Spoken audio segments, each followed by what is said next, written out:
É difícil ser famoso nos dias de hoje. Sempre há repórteres ou fotógrafos por perto para assegurar que o mundo todo saiba de coisas que você preferia guardar em segredo. I did not have sexual relations with that woman.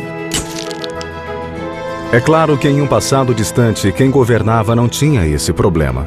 Não precisava se preocupar com a imprensa, nem com o paparazzi intrometendo-se em seus assuntos particulares.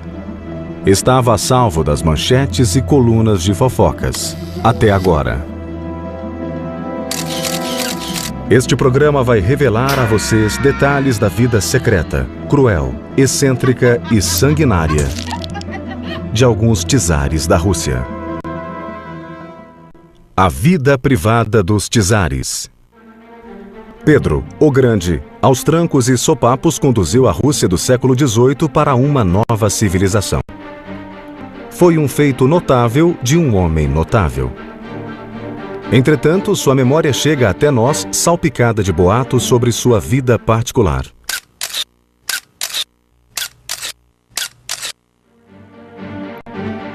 Nos dias de hoje, Pedro enfrentaria tais boatos lançando mão da chamada imprensa laudatória, esse mal necessário de nossa era.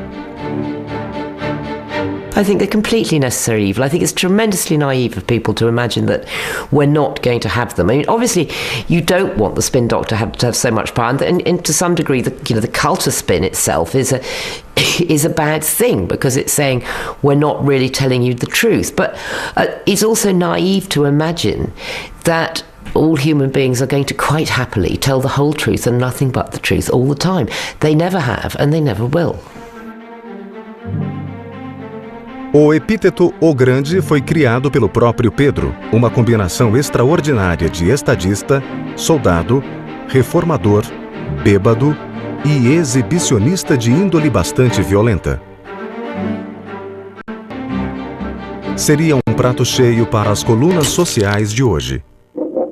O bizarro comportamento de Pedro. O começo de Pedro na política russa foi no ano 1682.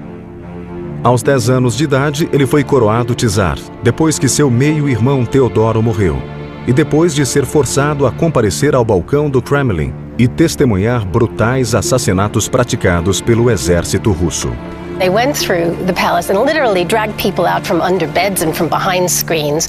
They dragged them out to the balcony of the Kremlin, threw them off the balcony onto pikes so that they were killed, and then chopped the bodies up into little pieces and started piling them up in a sort of a pyramid outside in Red Square. Now, you have to remember that Peter was 10 years old and he witnesses this whole thing that goes on for 3 days, this brutal killing.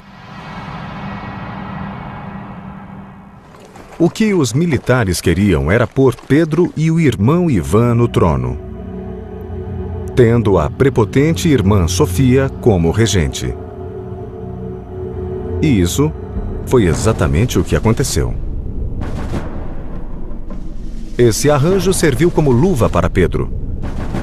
Enquanto o submisso e apagado Ivan atendia alegremente às tediosas cerimônias que se seguiram, Pedro empregava sua quase vulcânica energia onde queria. E uma das coisas que mais o agradava era torturar e humilhar quem quer que ousasse incomodá-lo.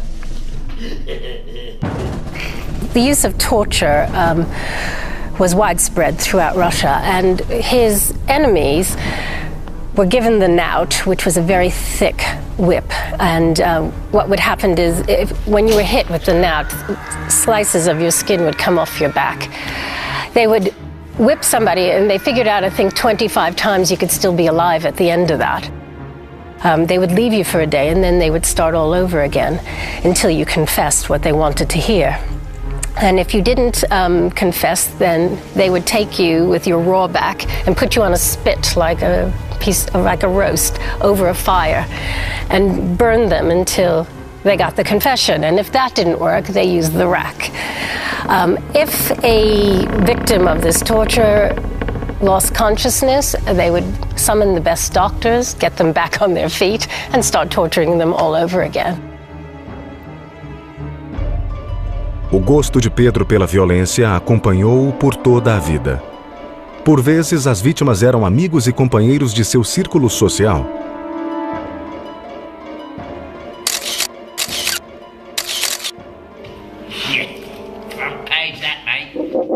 Muita dor para os amigos de Pedro. Numa época em que os incapacitados eram causa de repugnância, Pedro adorava provocar a corte, cercando-se de deficientes físicos e mentais.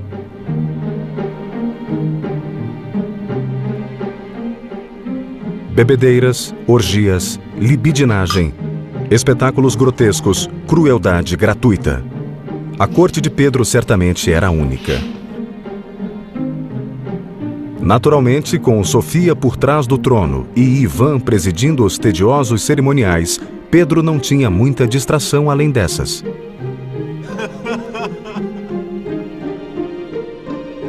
Tal como algumas celebridades de hoje, Pedro adorava escandalizar a sociedade e desafiar a ordem estabelecida.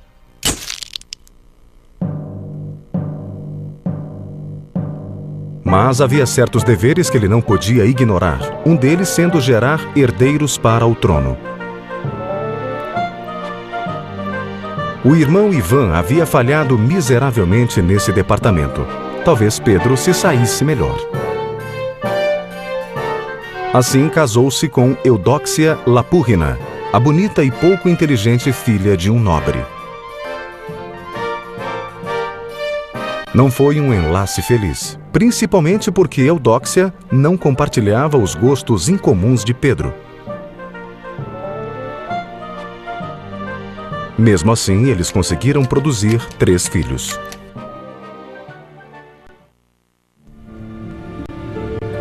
As coisas começaram a mudar na Rússia no ano de 1689. Sinistros rumores vieram à tona de que Sofia envolvera-se em um complô para assassinar Pedro. Como resultado, ela foi abandonada pelos amigos e protetores e não teve escolha senão abdicar. Essa história macabra aborreceu Pedro, mas pelo menos seu irmão Ivan ainda estava firme, atendendo às cerimônias e deveres religiosos que Pedro odiava.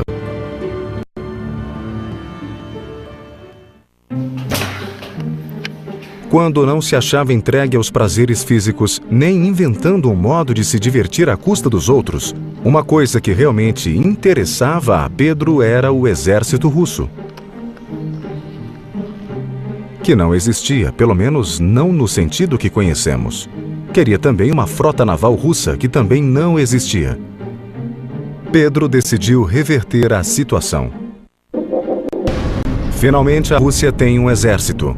He made the army a regular profession for people, and so that they stayed in for a long period of time rather than for each campaign. He modernized, expanded, made a bureaucracy over it, and he came up with a military statute as well.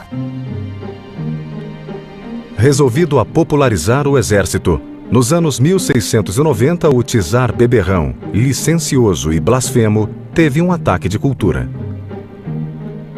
Começou a viajar por toda a Europa Ocidental, aprendendo técnicas de carpintaria, construção naval e ciência de artilharia, absorvendo os costumes sociais e estilo de vida dos países que considerava mais civilizados que o seu.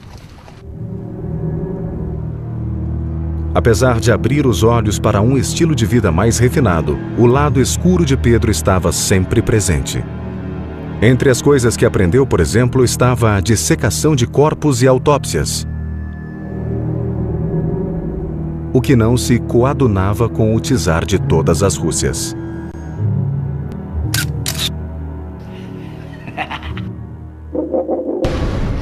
As habilidades mortuárias do czar. Sempre que possível, Pedro gostava de viajar incógnito. Mas como se fazia acompanhar por bêbados, malabaristas e uma multidão de servos, quase sempre era reconhecido. Essas encenações eram mais um exemplo do gosto de Pedro pelo disfarce e pelo teatro.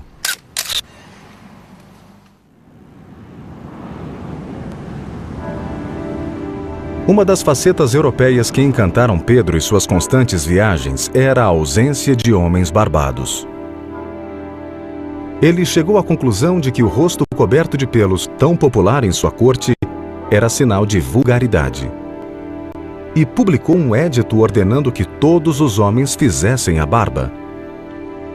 Um jornal moderno, sempre pronto a caçoar de ordens semelhantes, não perderia a ocasião de dar alfinetadas. Pelos banidos do rosto. O impopular édito foi simplesmente ignorado nas províncias, mas em Moscou todos os homens tiveram de rapar a barba. Pouco depois, um severo código de trajes foi introduzido. A moda alemã tornou-se de uso obrigatório. Mas enquanto se preocupava com barbas e roupas, Pedro via seu casamento naufragar irremediavelmente. O czar tentou mandar Eudóxia para um convento, mas ela não quis obedecer-lhe. Pedro estava farto da mulher e nem se dava ao trabalho de discutir com ela. Para o czar, Eudóxia nunca fora uma fonte de prazer. 11 anos mais tarde, ela teve um ardente caso de amor com um major do exército. A ligação não durou muito, mas Pedro levou anos para descobri-la. Quando soube, o czar reagiu a seu modo, como sempre.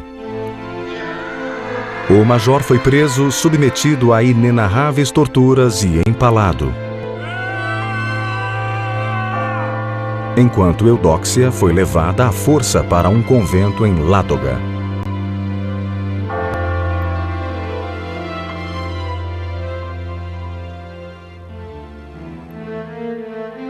Com o tempo, Pedro achou refúgio e amor nos braços de outra. Tratava-se de uma bela livoniana chamada Marta Zvonskaya, que anos depois o sucederia como a Imperatriz Catarina I. Tipicamente, Pedro escolheu para consorte uma mulher de origem humilde, que além de tudo era estrangeira. O que diriam os jornais de hoje? A amante livoniana de Pedro. Peasant to servant girl to camp follower to mistress, mistress to consort, consort to empress. Wow! Amazing woman. Mas o amor era genuíno. Quando se separavam, trocavam cartas ardentes e apaixonadas.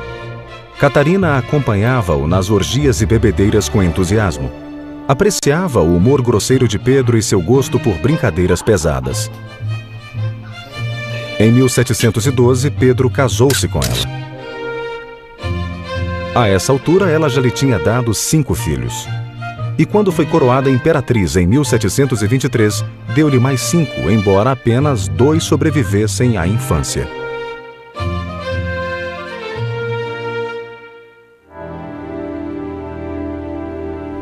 Catarina sabia que Pedro tomava amantes quando se achava longe, e adotou o filosófico princípio de que o melhor a fazer era selecioná-las ela mesma.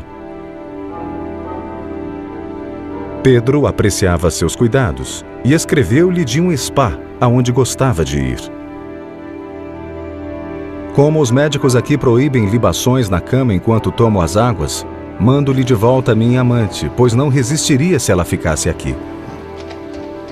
Catarina escreveu de volta, elogiando a decisão do marido. Não por obedecer às ordens médicas, mas porque a amante que ela providenciara voltara com uma doença venérea. Imperatriz escolhe flores de Pedro. Em outubro de 1715, 2 nascimentos ocorreram na família real russa.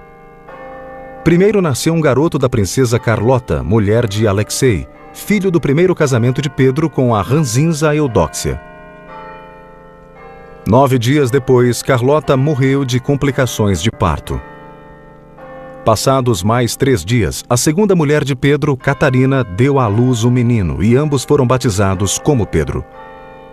Esses 2 nascimentos trouxeram à baila a questão: quem seria o próximo czar?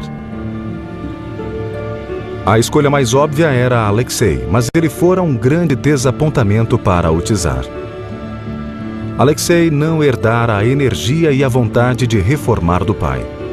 Não gostava de exércitos, desprezava as bebedeiras de Pedro e indignava-se por este ter acolhido a amante no palácio. O czarevich também se achava minado pela tuberculose, o que o tornava um inútil aos olhos do pai. No dia em que a mulher de Alexei deu à luz, Pedro escreveu para o filho: resolvi deserdá-lo. Para mim, você é um membro infectado de gangrena. Não poupei minha vida e não a poupo em favor de meu povo e de meu país. Então, por que pouparia você que é inútil? Melhor um estrangeiro valoroso que um filho sem valor. Pedro repudia filho tímido.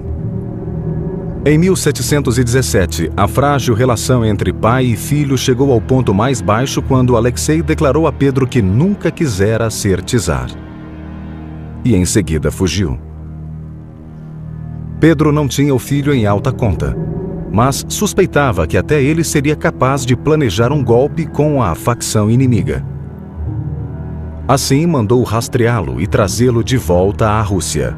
Peter was sure that there were other people involved in this conspiracy, and so he sent Alexei to be tortured. And they gave him 25 lashings with the knout. He didn't talk the first day. A couple of days later, they gave him 15 more lashes with the knout. And by that time, strips of his skin were coming off his back, and he started to talk. He said he was hoping that he could kill his father. Peter didn't think this was enough. And so a few days later, they started the tortures again because they found some letters in his house. They confronted him with it. He was reluctant to give out names because he knew what would happen to people that he betrayed. Eventually, Alexei died of the torture, of his imprisonment, and the fact that he also had tuberculosis at the time that all this was happening.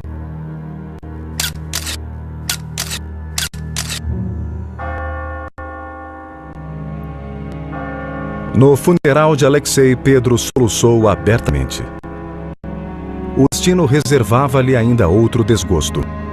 O sucessor do czar, filho dele e Irina, o pequeno Pedro, morreu aos 4 anos.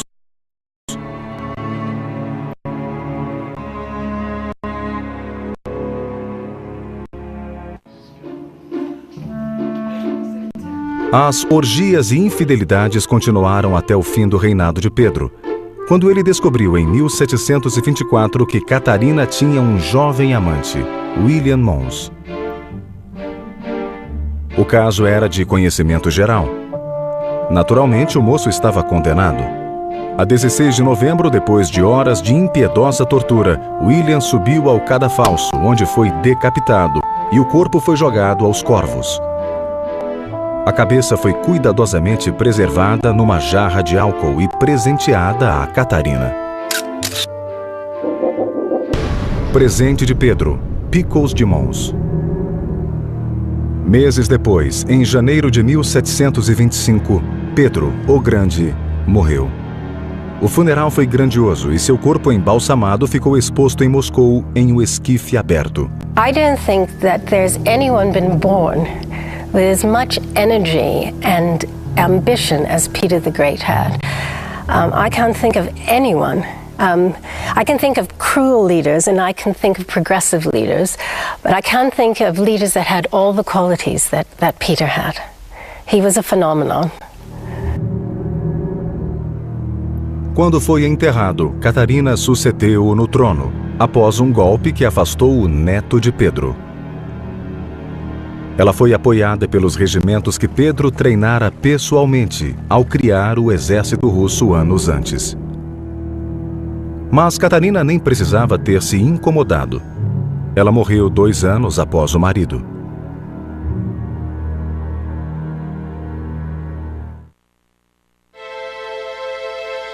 A varíola matou Pedro II, neto de Pedro, o Grande, na noite de 18 de janeiro de 1730.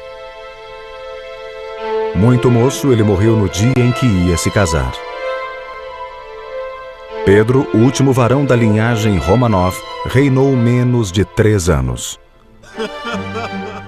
Nesse curto período, ele manteve a tradição familiar e ganhou reputação de garanhão bêbado e de gostos depravados. Mas Pedro II se fora e era preciso resolver a espinhosa questão da sucessão. As apostas se acumulavam. Quem seria o novo czar? Crise real. Quem sucederá a Pedro? A resposta foi Ana Ivanovna, sobrinha de Pedro, o Grande. They went to Anna, figuring that she would be malleable. The boyars decided they wanted to dilute the autocracy. They wanted to spread the power of the autocracy amongst the nobles of Russia, and they thought they could get Anna to be empress and make her sign a document taking away her powers as empress. She would just be a figurehead as far as they were concerned. But then they didn't figure on Anna because she was a relative of Peter the Great. She knew how to manipulate people as well. So Anna signs this document that they give to her, and she comes into the throne, and immediately she sits upon the throne and she gets the army on her side, and she rips up the paper she has just signed and announces that she's now Empress Autocrat, and that is how she got on the throne. Ana parecia talhada para o papel. Para começar, era viúva desde os 17 anos. O marido, o duque Frederick William de Courland, morrera de repente em 1710, 2 meses depois do casamento. Nos 20 anos seguintes, ela entregou-se a orgias, aborreceu-se, empobreceu, engordou e implorava ao tio, Pedro, o Grande, que lhe desse um marido ou permitisse sua volta à corte. Assim, quando o grande conselho da corte de Moscou acenou-lhe com o título de imperatriz, Ana mal queria acreditar. Eles tentaram limitar seu poder para evitar problemas, mas se esperavam que ela se mostrasse grata e submissa, tiveram uma amarga decepção. Exibindo a rudeza que caracterizaria seu reinado, Ana logo descartou os próprios homens que lhe garantiram o título de imperatriz da Rússia. E, para se certificar que não teria nenhum problema futuro, exilou a maior parte deles.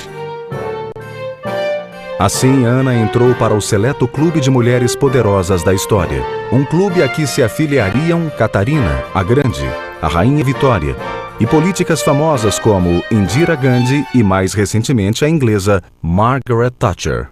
Mrs. Thatcher herself, I don't think, gave a stuff about women. I mean, she really was someone who ignored any possible frailties of her sex, or really any possible advantages of her sex. I think she did behave very much like a man in her role. And she could, I think, have done a lot more for women in terms of promoting them and depending on whether you are a believer in any degrees of positive discrimination, which I am, and I think she never really tried to do that. A imperatriz Ana nunca esqueceu os homens do conselho que tentaram embargar seus passos. Em particular, não perdoou a família Dolgoruki, que encarava especialmente como inimiga. Com o correr do tempo, ela os faria pagar bem caro a inimizade. Assim, Ana foi governante absoluta da Rússia. Não que estivesse muito interessada no país ou no produto interno bruto. O que estava determinada a fazer era divertir-se à larga. Para ela, a diversão era atirar. Muito tiro ao alvo. De preferência, alvos vivos. Ao lado de cada janela do Palácio de São Petersburgo, havia sempre uma arma carregada. Caso visse um corvo voando, passava a mão na arma e atirava. Pássaros e gamos foram trazidos de todos os cantos da Rússia para saciar o imperial desejo de matar seres viventes. Suas caçadas costumavam durar semanas. Nos dias em que não havia caça, Ana simplesmente vagava pelos jardins do palácio, atirando em qualquer coisa que se movesse. A criadagem rapidamente aprendeu a correr e a manter a cabeça baixa. Quando não estava caçando, Ana entregava-se a outra grande paixão: comer. Tinha apetite prodigioso por pratos gordurosos, o contrário do que preconizam as modernas revistas de saúde. Ana sonega dieta. Ana também fez jus à reputação da família, mantendo relações amorosas com o vingativo e traiçoeiro conde Ernst Johann von Bayern. Sua mulher era uma das damas de honra da imperatriz, e todas as cabeças se viraram quando os três entravam em um salão, como se fosse uma única e feliz família. Von Byron era um homem considerado desprezível. Bonitão, insinuante, dono de modos impecáveis, sabia ser agradável quando conveniente. Dedicou-se a acumular riquezas com zelo e determinação. Byron effectively became the government of Russia because Anna was not really concerned about the government of Russia. It bored her. So he took over. He was very low-born, he was fairly vulgar, and he loved to humiliate the aristocracy. A lot of Russian nobles were tortured and sent to Siberia or beheaded. A imperatriz o amava, mas para toda a Rússia, von Byron tornou-se odiado e desprezado, apesar da influência que exercia sobre Ana. Sua presença era execrada em todo o reino. Nos dias de hoje, ele teria muitos inimigos na imprensa, que não hesitariam em revelar seus imóveis, cofres inchados e o subministério criado apenas para cuidar de suas éguas e garanhões. O amante sanguessuga de Ana. Mas, como ocorre frequentemente, Ana não suportava comportamento licencioso nos outros. Ela era também uma casamenteira compulsiva, e o casamento feito por ela era indestrutível. Algo muito incômodo para o bobo da corte, que recebeu ordens de se casar com uma cabra. O bobo, entretanto, parecia resolvido a honrar o casamento, chegando a levar a noiva para a cama. Ana e von Byron, de certo, divertiram-se com isso. Um fato que ficou na história foi quando Ana, dando vazão ao que ela chamava de romantismo, mandou construir o tristemente famoso Palácio de Gelo. Now, the Ice Palace cost 30,000 rubles. In those days, that was a huge amount of money. And it was incredible. It was carved out of ice with statues in the front in the Palladian style. It even had a little garden of ice trees and ice shrubs and all that. And all the furnishings inside were made of ice as well. And Anna, having a very cruel sense of humor, really, took Golitsyn, who was an old prince who was serving as a jester to Anna at the time. She wanted to humiliate him because he had married an Italian woman and converted to Catholicism, which is not done in Russia. You don't convert to Catholicism. And to punish him, first she makes him go out in public and imitate a chicken laying eggs. And then she makes him marry a Kalmyk peasant servant of hers, which he does. And she dresses both of them up as clowns, put them in a cage on top of an elephant, and took them to the ice palace for their honeymoon. Unfortunately, the peasant servant caught a cold and died a few days later from living in the ice palace. Para encurtar, tratava-se de uma extravagância que de certo indignaria os súditos, e a mídia, caso ela existisse na época. Quando não se achava entregue a esses estranhos prazeres, Ana adorava ouvir fofocas. Gostava tanto de saber o último escândalo que contratou uma equipe de espiões, cuja tarefa era trazer à tona a roupa suja de cada família. Esses espiões eram temidos e conhecidos como a Chancelaria Secreta. Desagradável e até imoral, a odiosa e odiada Chancelaria Secreta tinha naturalmente seu lado escuso. O estiramento, o azorrague e as tenazes em brasa eram usados rotineiramente para extrair informações daqueles que sabiam, mas não gostavam de delatar. Caso não falassem bastante, os informantes da chancelaria eram torturados, tal como um suspeito comum de crime. E os que eram loucos o bastante para comentar os problemas da intimidade real, apelido dado às relações de Ana com o conde von Byron, tinham a língua arrancada. Por vezes, a punição escolhida não era dolorosa, mas humilhante. Por exemplo, os nobres considerados culpados de algo deviam viver em galinheiros durante uma semana, cacarejando e batendo asas o tempo todo.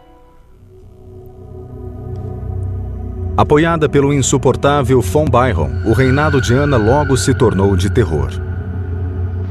E para piorar a situação, os impostos cresceram a um nível intolerável. A pobreza e a miséria campeavam por todo o país. Naturalmente, os nobres ficavam cada vez mais ricos. Ana e von Byron, seu parceiro de crime, não admitiam nenhuma oposição.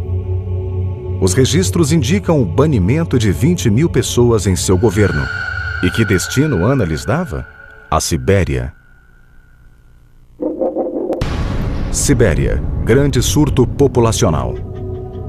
Mas o maior rancor de Ana concentrava-se nos inimigos políticos, especialmente na família Dolgoruki, integrante do Conselho de Moscou, que tentara barrar sua subida ao trono. Muitos membros da família foram presos, torturados, executados ou encerrados em mosteiros. Mas no outono de 1740, a imperatriz Ana caiu doente. Os anos de orgia finalmente cobraram seu preço. A dieta gordurosa e seu incrível apetite haviam produzido pedras nos rins que a faziam urrar de dor. Um dia, os rins pararam de funcionar. Assim, após 10 anos de governo, Ana morreu. Tinha apenas 47 anos. O herdeiro natural do trono era Ivan VI, de apenas 1 ano. No leito de morte, Ana havia nomeado von Byron como regente. Foi uma bandeira vermelha agitada diante da fúria taurina dos inimigos de von Byron, cuja regência durou precisamente 3 semanas. À meia-noite de 19 de novembro de 1740, ele foi detido para julgamento. É claro que foi julgado culpado de uma série de crimes contra o Estado. A sentença foi o esquartejamento, mais tarde comutada para exílio perpétuo.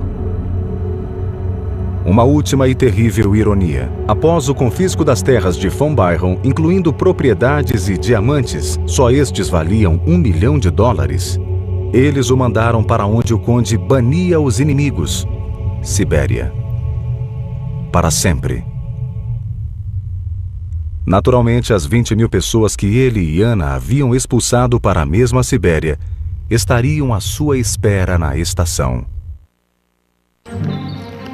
Apenas 2 governantes da Rússia receberam o epíteto de grande: Pedro no início do século e Catarina II no fim do mesmo século.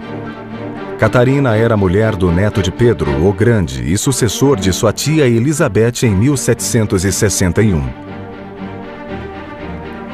Elizabeth reinara por 20 anos, depois de ter deposto Ivan VI de 1 ano de idade em 1741. Ivan VI era o czar perdido, o homem da máscara de ferro russo. Passou a vida inteira no cativeiro, sendo chutado de uma prisão para outra. Quando Pedro III subiu ao trono, Ivan, que na época contava 22 anos, já tinha amargado 6 longos anos de prisão. Exclusivo, o czar secreto da Rússia. Era uma prisão dura e cruel. Mas corriam rumores pelo país sobre o pobre Ivanushka e sobre complôs discutidos para devolvê-lo ao trono. Uma dessas conspirações iria levá-lo à morte.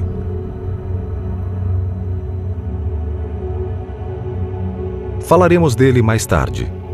Tudo isso aconteceria no futuro de Sofia Augusta Frederica, filha de um príncipe prussiano que foi convidada a conhecer a corte da imperatriz Elizabeth da Rússia em 1744.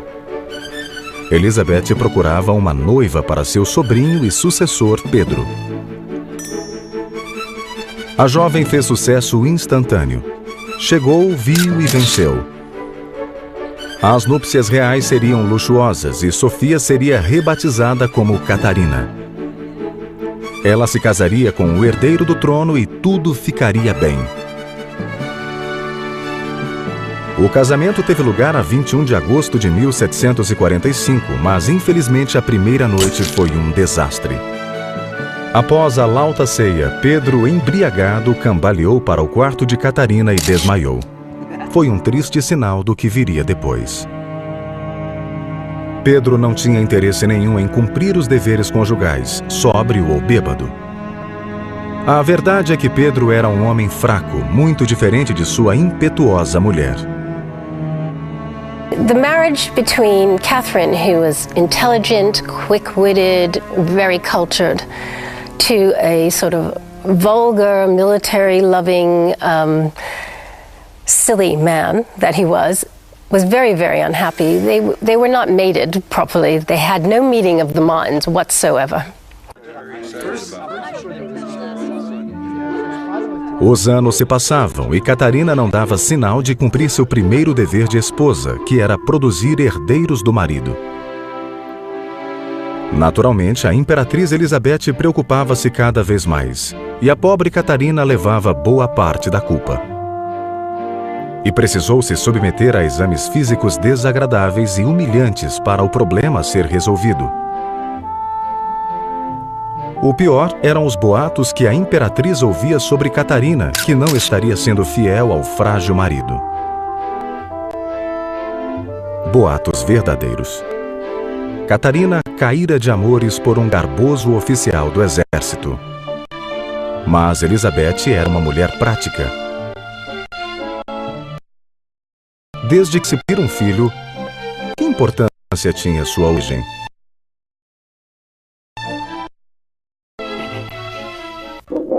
Manobras militares da imperatriz.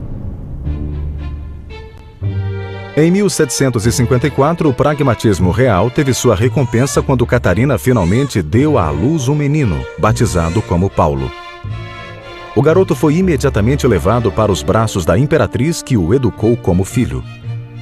Mesmo Pedro aceitou bem a criança, talvez porque o aborrecido problema de produzir um herdeiro estava resolvido. Assim, todos ficaram felizes, exceto Catarina, que perdera seu belo oficial devidamente punido e exilado para muito longe dali. Mas Catarina desenvolvera o gosto por amantes, especialmente por encontros secretos e furtivos. Diziam que ela se vestia de homem para sair e encontrar seu amante. Uma vez juntos, não havia tempo a perder. Catarina tomara gosto pelo perigo de ser apanhada a qualquer momento. Tivesse algum repórter aparecido para tirar seus instantâneos, não seria difícil imaginar o que os jornais diriam.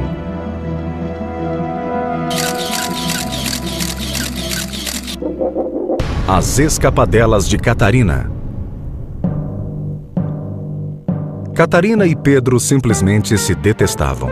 Pedro chegou a dizer à imperatriz Elizabeth que sua mulher estava envolvida em uma conspiração de destroná-la. Talvez ele estivesse certo, mas Catarina pareceu tão indignada e os motivos de Pedro eram tão transparentes que Elizabeth passou por cima. Entretanto, quando a imperatriz Elizabeth morreu no Natal de 1761, Catarina preocupou-se. O marido subira ao trono tirar Pedro III.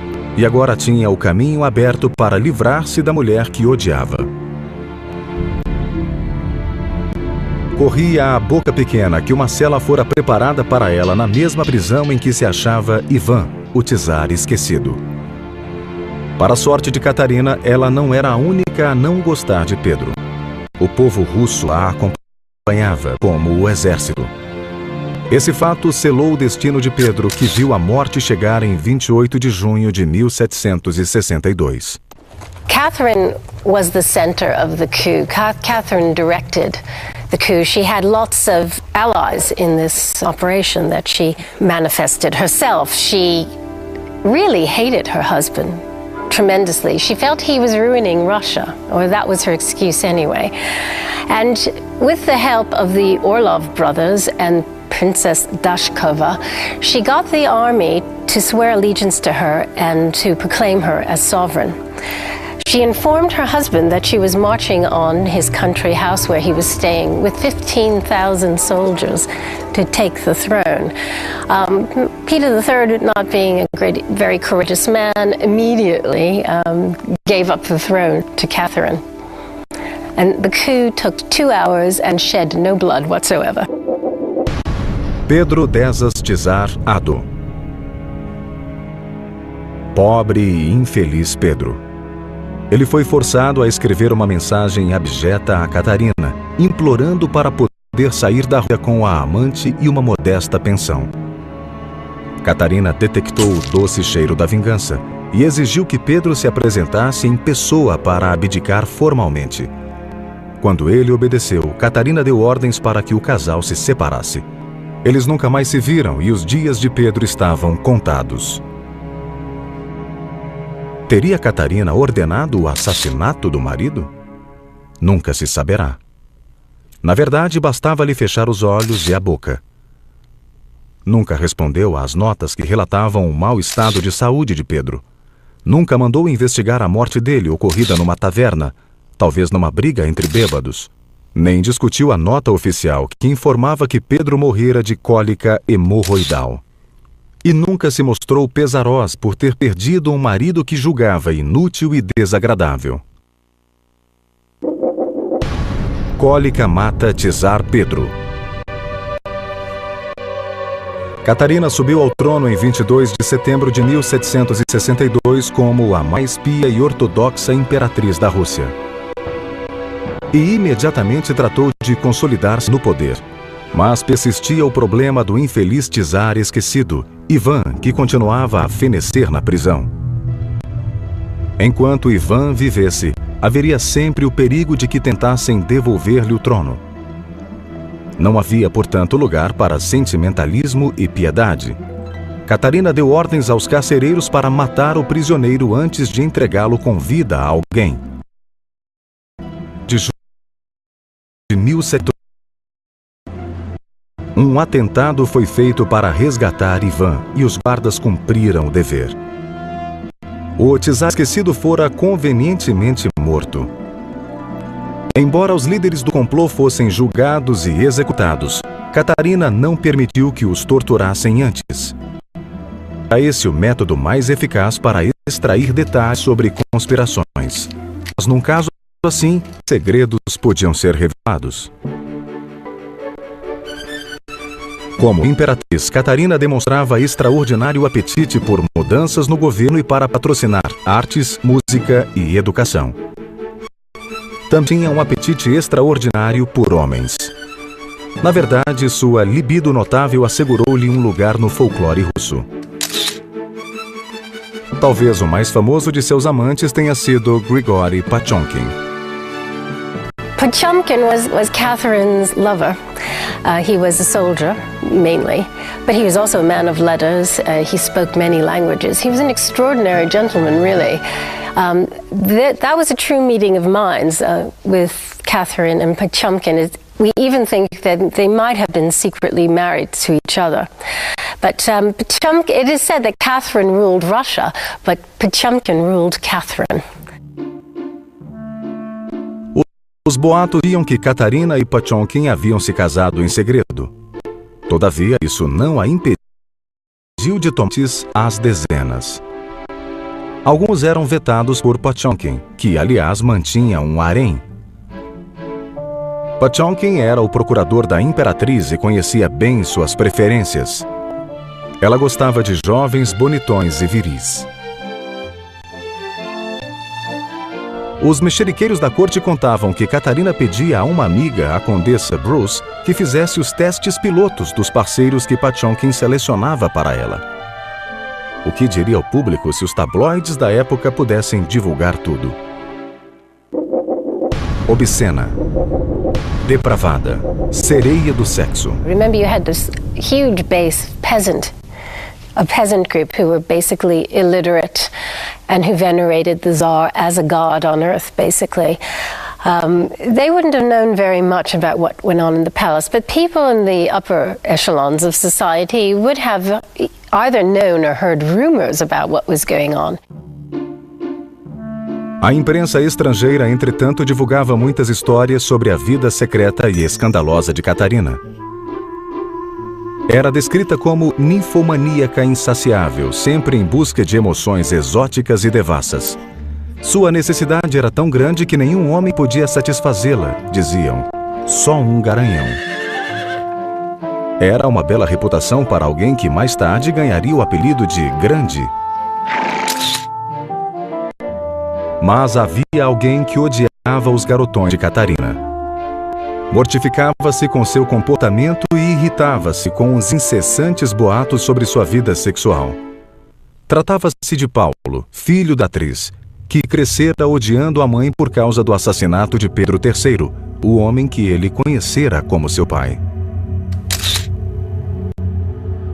Catarina não admirava o filho. Achava-o arrogante, pouco dotado e inculto, tanto que planejava deixá-lo de lado e passar a coroa ao segundo filho, Alexandre. Os pagamentos de Catarina aos ex-amantes chegavam a milhões de dólares em moeda de hoje. O escândalo que de certo sacudiria o país caso ela governasse no século XXI e agisse do mesmo modo só pode ser imaginado. Amantes de Catarina enriquecem. Apesar da vida particular pouco convencional, Catarina foi notável como governante da Rússia. Mas a idade fazia seus estragos. Em novembro de 1796, a imperatriz foi encontrada inconsciente no chão do banheiro. Obviamente, a morte se avizinhava. Paulo, o filho amargurado, veio ver a agonia da mãe. Quando achou que era o momento, exigiu secamente que o poder lhe fosse transferido. As gavetas da escrivaninha de Catarina foram abertas e os documentos entregues ao sucessor. Os planos de coroar Alexandre foram frustrados pelo tempo. Perto das 10 da manhã de 6 de novembro de 1796, morreu Catarina, a grande imperatriz da Rússia. Mas ela ainda sofreria uma humilhação final. Nos funerais, Paulo ordenou que o corpo de seu desprezado pai, Pedro III, fosse levado à catedral e enterrado ao lado da ex-mulher. Agradava-lhe pensar que duas pessoas que tanto se odiaram em vida voltariam a estar juntos por toda a eternidade.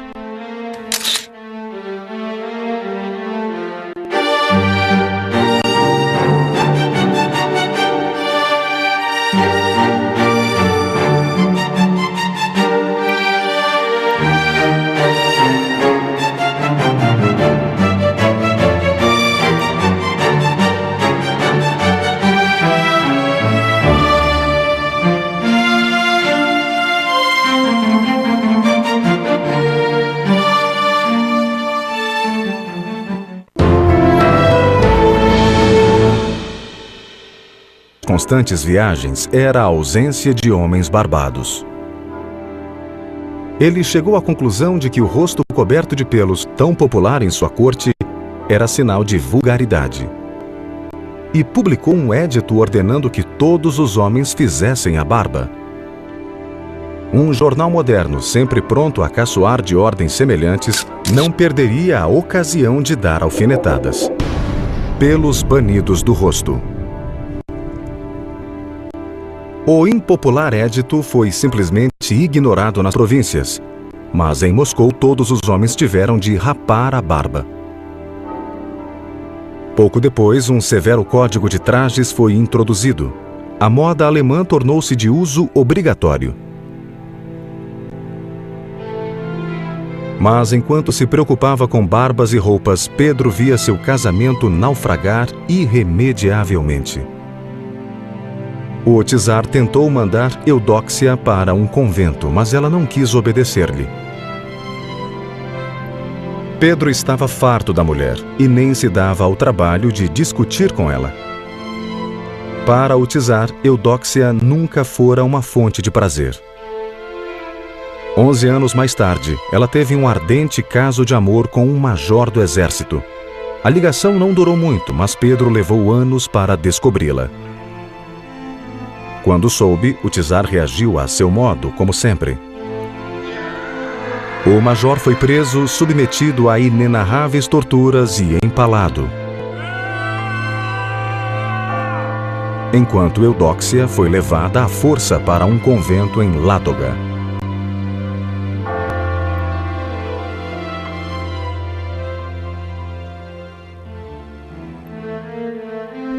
Com o tempo, Pedro achou refúgio e amor nos braços de outra. Tratava-se de uma bela livoniana chamada Marta Svonskaya, que anos depois o sucederia como a Imperatriz Catarina I. Tipicamente, Pedro escolheu para consorte uma mulher de origem humilde, que além de tudo era estrangeira. O que diriam os jornais de hoje? A amante livoniana de Pedro. Peasant to servant girl to camp follower to mistress, mistress to consort, consort to empress. Wow! Amazing woman. Mas o amor era genuíno. Quando se separavam, trocavam cartas ardentes e apaixonadas. Catarina acompanhava-o nas orgias e bebedeiras com entusiasmo. Apreciava o humor grosseiro de Pedro e seu gosto por brincadeira interessada no país ou no produto interno bruto. O que estava determinada a fazer era divertir-se à larga. Para ela, a diversão era atirar. Muito tiro ao alvo. De preferência, alvos vivos. Ao lado de cada janela do Palácio de São Petersburgo, havia sempre uma arma carregada. Caso visse um corvo voando, passava a mão na arma e atirava. Pássaros e gamos foram trazidos de todos os cantos da Rússia para saciar o imperial desejo de matar seres viventes. Suas caçadas costumavam durar semanas. Nos dias em que não havia caça, Ana simplesmente vagava pelos jardins do palácio, atirando em qualquer coisa que se movesse. A criadagem rapidamente aprendeu a correr e a manter a cabeça baixa. Quando não estava caçando, Ana entregava-se a outra grande paixão: comer. Tinha apetite prodigioso por pratos gordurosos, o contrário do que preconizam as modernas revistas de saúde. Ana sonega dieta. Ana também fez jus à reputação da família, mantendo relações amorosas com o vingativo e traiçoeiro conde Ernst Johann von Bayern. Sua mulher era uma das damas de honra da imperatriz, e todas as cabeças se viraram quando os três entravam em um salão, como se fosse uma única e feliz família. Von Bayern era um homem considerado desprezível. Bonitão, insinuante, dono de modos impecáveis, sabia ser agradável quando conveniente. Dedicou-se a acumular riquezas com zelo e determinação. Byron effectively became the government of Russia because Anna was not really concerned about the government of Russia. It bored her. So he took over. He was very low born, he was fairly vulgar, and he loved to humiliate the aristocracy. A lot of Russian nobles were tortured and sent to Siberia or beheaded. A imperatriz o amava, mas para toda a Rússia, von Bayern tornou-se odiado e desprezado, apesar da influência que exercia sobre Ana. Sua presença era execrada em todo o reino. Nos dias de hoje, ele teria muitos inimigos na imprensa que não hesitariam em revelar seus imóveis, cofres inchados e o subministério criado apenas para cuidar de suas éguas e garanhões. O amante sanguessuga de Ana. Mas, como ocorre frequentemente, Ana não suportava comportamento licencioso nos outros, os que Potemkin selecionava para ela.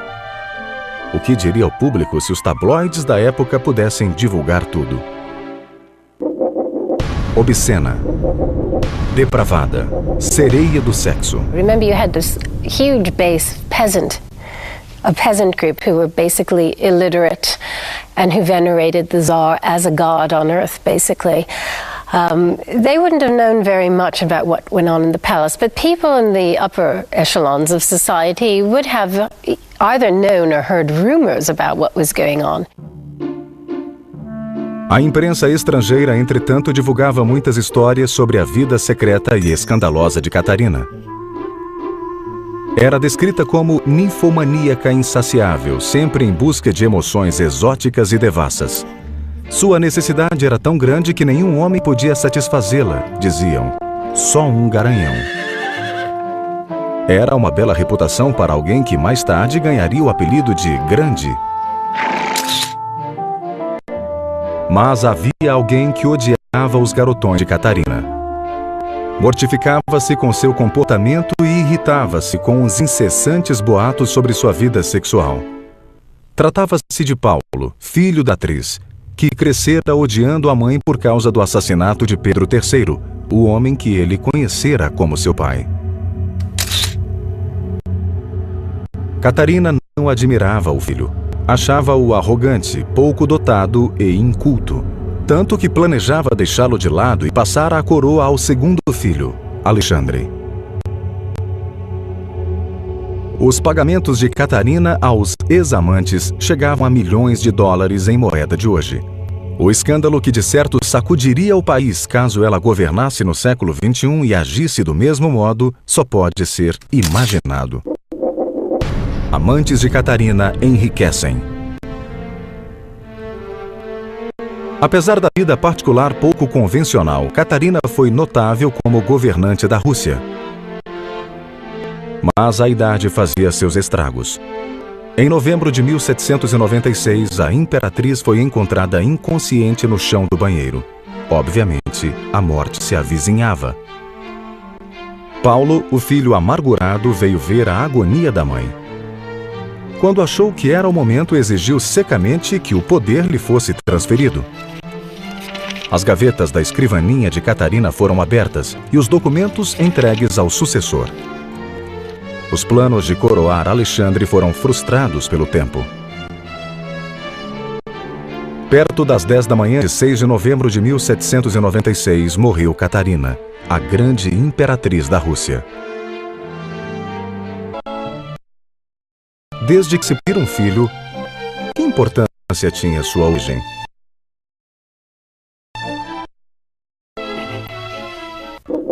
Manobras militares da imperatriz. Em 1754, o pragmatismo real teve sua recompensa quando Catarina finalmente deu à luz um menino, batizado como Paulo. O garoto foi imediatamente levado para os braços da imperatriz, que o educou como filho. Mesmo Pedro aceitou bem a criança, talvez porque o aborrecido problema de produzir um herdeiro estava resolvido. Assim todos ficaram felizes, exceto Catarina, que perdera seu belo oficial devidamente punido e exilado para muito longe dali. Mas Catarina desenvolvera o gosto por amantes, especialmente por encontros secretos e furtivos. Diziam que ela se vestia de homem para sair e encontrar seu amante.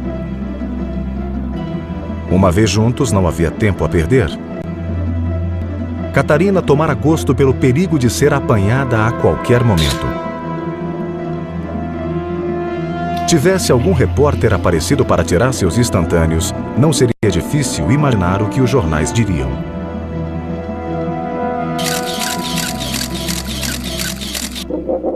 As escapadelas de Catarina. Catarina e Pedro simplesmente se detestavam. Pedro chegou a dizer à imperatriz Elizabeth que sua mulher estava envolvida em uma conspiração de destroná-la. Talvez ele estivesse certo, mas Catarina pareceu tão indignada e os motivos de Pedro eram tão transparentes que Elizabeth passou por cima.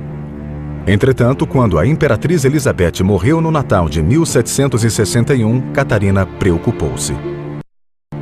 O marido subira ao trono tirar Pedro III. E agora tinha o caminho aberto para livrar-se da mulher que odiava. Corria a boca pequena que uma cela fora preparada para ela na mesma prisão em que se achava Ivan, o czar esquecido. Para a sorte de Catarina, ela não era a única a não gostar de Pedro. O povo russo a acompanhava, como o exército. Esse fato selou o destino de Pedro, que viu a morte chegar em 28 de junho de 1762. Catherine was the center of the coup. Catherine directed the coup. She had lots of allies in this operation that she manifested herself. She really hated her husband tremendously. She felt he was ruining Russia, or that was her excuse anyway. And With the help of the Orlov brothers, A alemã tornou-se de uso obrigatório. Mas enquanto se preocupava com barbas e roupas, Pedro via seu casamento naufragar irremediavelmente. O czar tentou mandar Eudóxia para um convento, mas ela não quis obedecer-lhe. Pedro estava farto da mulher e nem se dava ao trabalho de discutir com ela. Para o czar, Eudóxia nunca fora uma fonte de prazer. 11 anos mais tarde, ela teve um ardente caso de amor com um major do exército. A ligação não durou muito, mas Pedro levou anos para descobri-la. Quando soube, o czar reagiu a seu modo, como sempre. O major foi preso, submetido a inenarráveis torturas e empalado. Enquanto Eudóxia foi levada à força para um convento em Ládoga.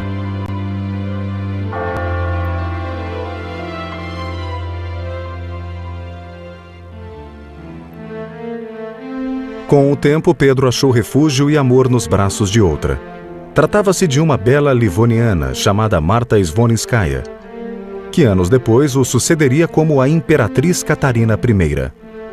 Tipicamente, Pedro escolheu para consorte uma mulher de origem humilde, que além de tudo era estrangeira. O que diriam os jornais de hoje? A amante livoniana de Pedro. peasant to servant girl to camp follower to mistress, mistress to consort, consort to empress. Wow. Amazing woman. Mas o amor era genuíno. Quando se separavam, trocavam cartas ardentes e apaixonadas. Catarina acompanhava-o nas orgias e bebedeiras com entusiasmo.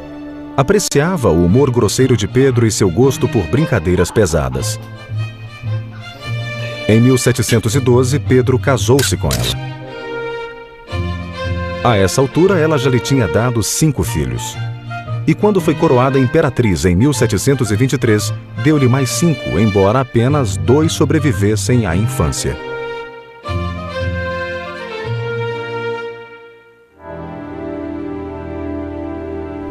Catarina sabia que Pedro tomava amantes quando se achava longe, e adotou o filosófico princípio de que o melhor a fazer era selecioná-las ela mesma. Pedro apreciava seus cuidados e escreveu-lhe de um spa aonde gostava de ir.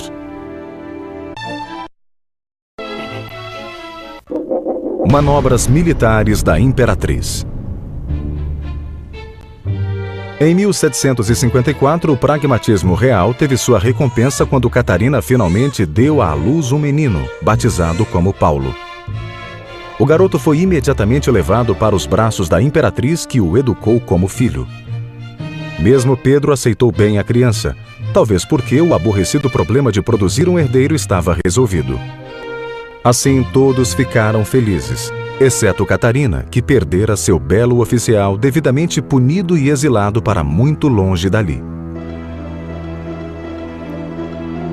Mas Catarina desenvolvera o gosto por amantes, especialmente por encontros secretos e furtivos.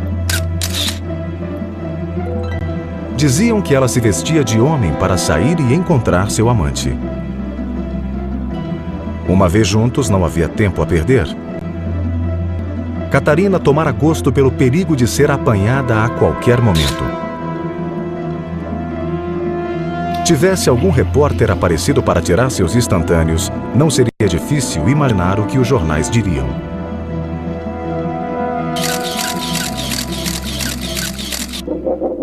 As escapadelas de Catarina.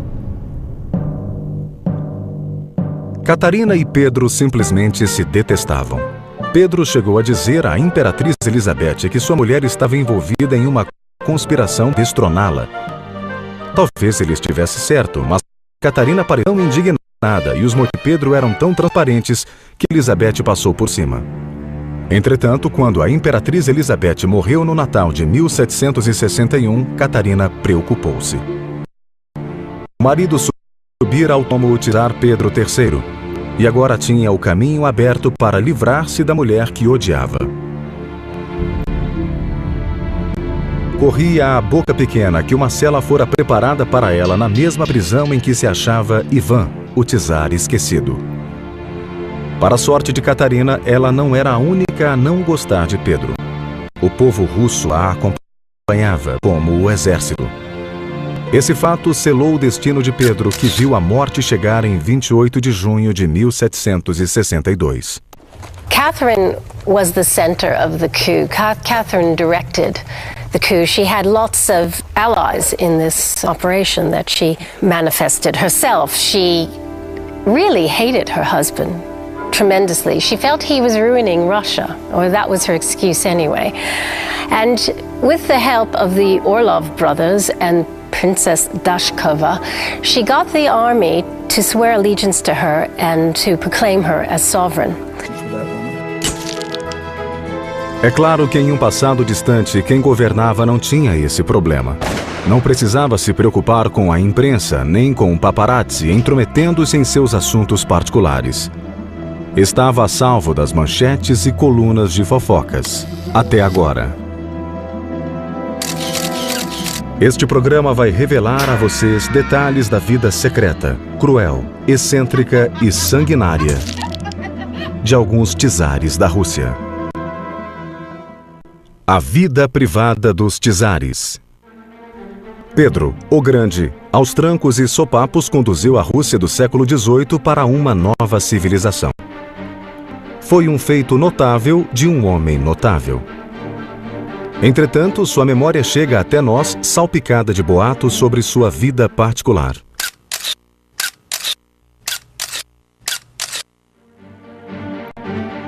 Nos dias de hoje, Pedro enfrentaria tais boatos lançando mão da chamada imprensa laudatória, esse mal necessário de nossa era.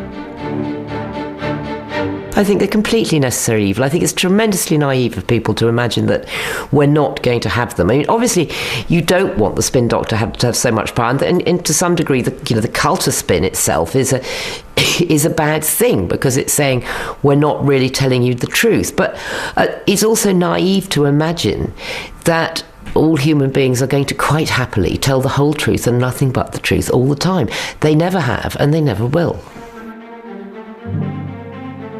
O epíteto O Grande foi criado pelo próprio Pedro, uma combinação extraordinária de estadista, soldado, reformador, bêbado e exibicionista de índole bastante violenta. Seria um prato cheio para as colunas sociais de hoje. O bizarro comportamento de Pedro.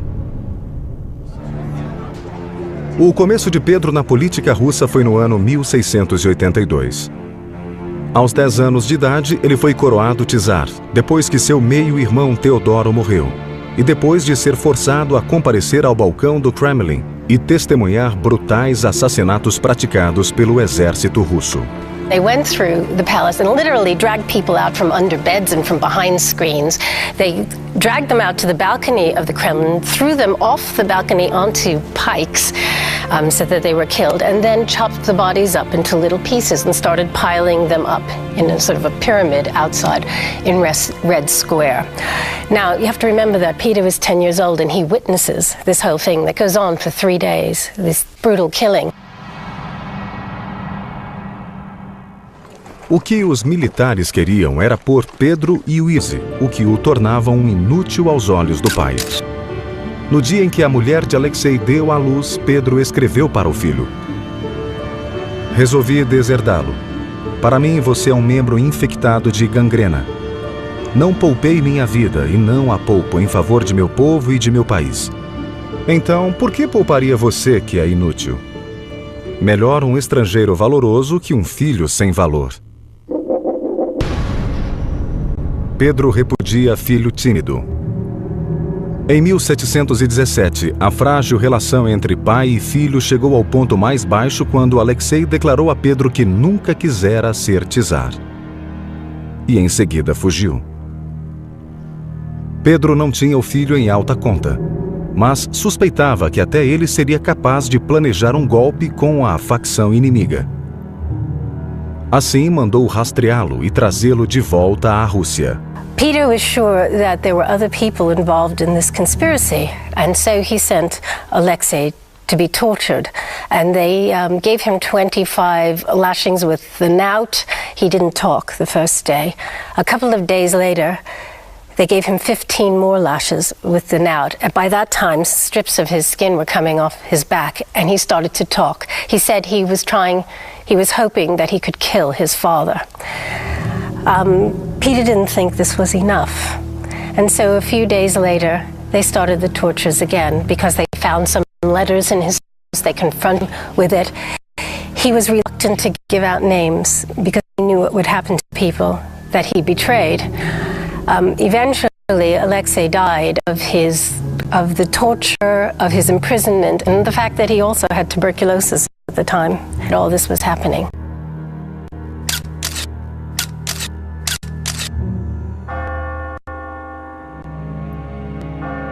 No funeral de Alexei, Pedro soluçou abertamente. O destino reservava-lhe ainda outro desgosto. O sucessor do czar, filho dele e Irina, o pequeno Pedro, morreu aos 4 anos.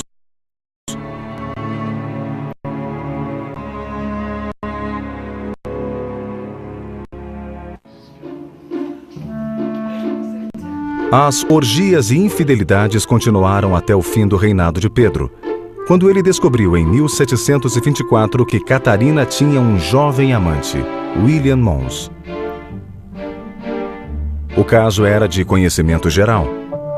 Naturalmente, o moço estava condenado. A 16 de novembro, depois de horas de impiedosa tortura, William subiu ao cadafalso, onde foi decapitado, e o corpo foi jogado aos corvos. A cabeça foi cuidadosamente preservá-lo. The use of torture was widespread throughout Russia, and his enemies were given the knout, which was a very thick whip. And what would happen is, when you were hit with the knout, slices of your skin would come off your back. They would whip somebody, and they figured out, I think, 25 times you could still be alive at the end of that. They would leave you for a day, and then they would start all over again until you confessed what they wanted to hear. And if you didn't confess, then they would take you with your raw back and put you on a spit, like a roast, over a fire, and burn them until they got the confession. And if that didn't work, they used the rack. If a victim of this torture lost consciousness, they would summon the best doctors, get them back on their feet, and start torturing them all over again. O gosto de Pedro pela violência acompanhou-o por toda a vida. Por vezes, as vítimas eram amigos e companheiros de seu círculo social.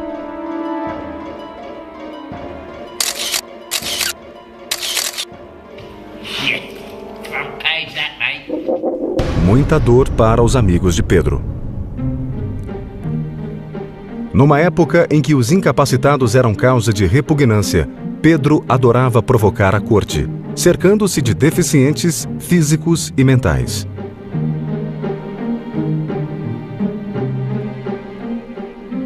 Bebedeiras, orgias, libidinagem, espetáculos grotescos, crueldade gratuita.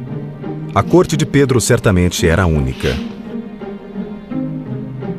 Naturalmente, com Sofia por trás do trono e Ivan presidindo os tediosos cerimoniais, Pedro não tinha muita distração além dessas.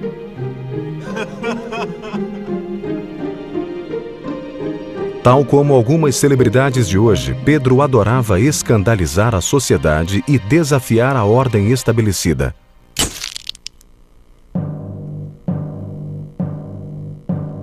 Mas havia certos deveres que ele não podia ignorar, um deles sendo gerar herdeiros para o trono. O irmão Ivan havia falhado miseravelmente nesse departamento. Talvez Pedro se saísse melhor. Assim, casou-se com Eudóxia Lapúrrina, a bonita e pouco inteligente filha de um nobre. Não foi um enlace feliz, principalmente porque Eudóxia não compartilhava os gostos incomuns de Pedro.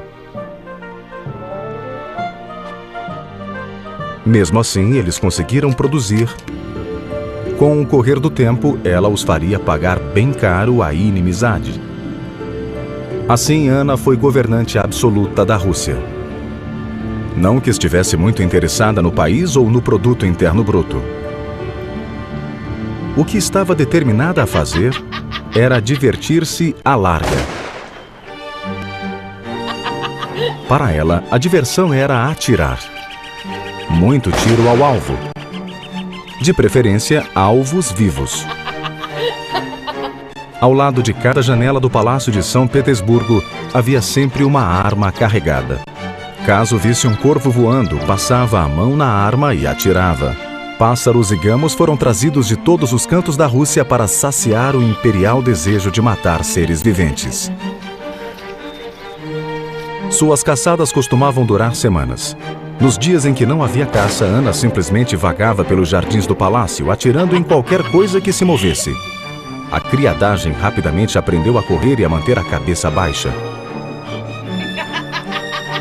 Quando não estava caçando, Ana entregava-se a outra grande paixão: comer. Tinha apetite prodigioso por pratos gordurosos, o contrário do que preconizam as modernas revistas de saúde. Ana sonega dieta.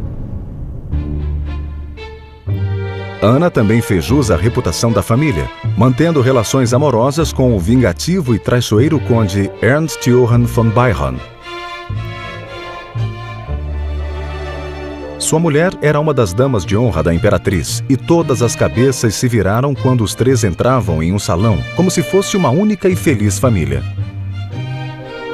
Von Biron era um homem considerado desprezível.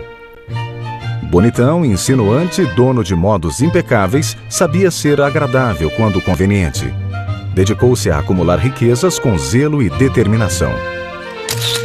Byron effectively became the government of Russia because Anna was not really concerned about the government of Russia. It bored her. So he took over. He was very low-born, he was fairly vulgar, and he loved to humiliate the aristocracy. A lot of Russian nobles were tortured and sent to Siberia or beheaded. A imperatriz o amava, mas para toda a Rússia, von Biron tornou-se odiado e desprezado, apesar da influência que exercia sobre Ana. Sua presença era execrada em todo o reino. Nos dias de hoje, ele teria muitos inimigos na imprensa que não hesitariam em revelar seus imóveis, cofres inchados e o subministério criado apenas para cuidar de suas éguas e garanhões. Ordens de se casar com uma cabra.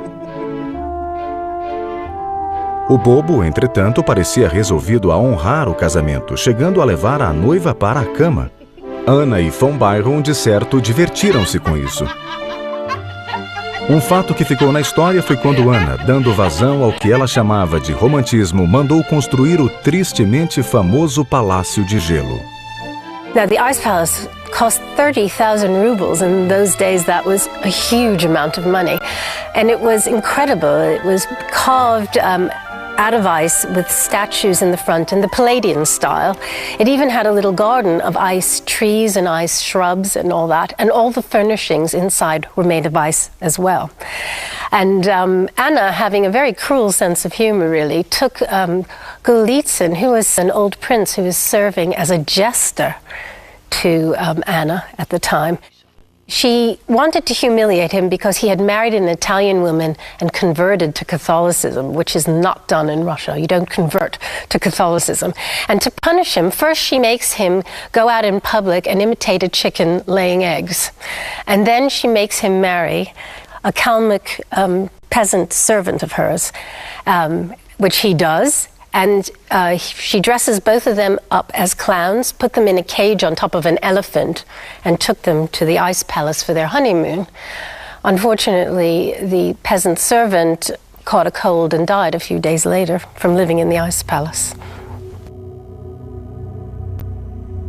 Para encurtar, tratava-se de uma extravagância que de certo indignaria os súditos. E a mídia, caso ela existisse na época.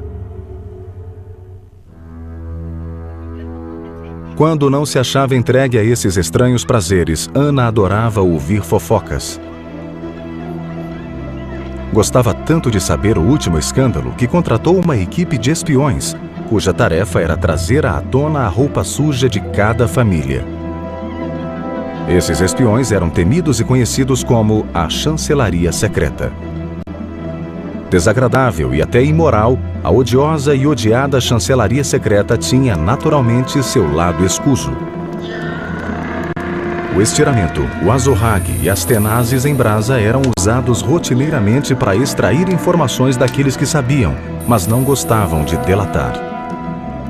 Caso não falassem bastante, os informantes da chancelaria eram torturados, tal como um suspeito comum de crime.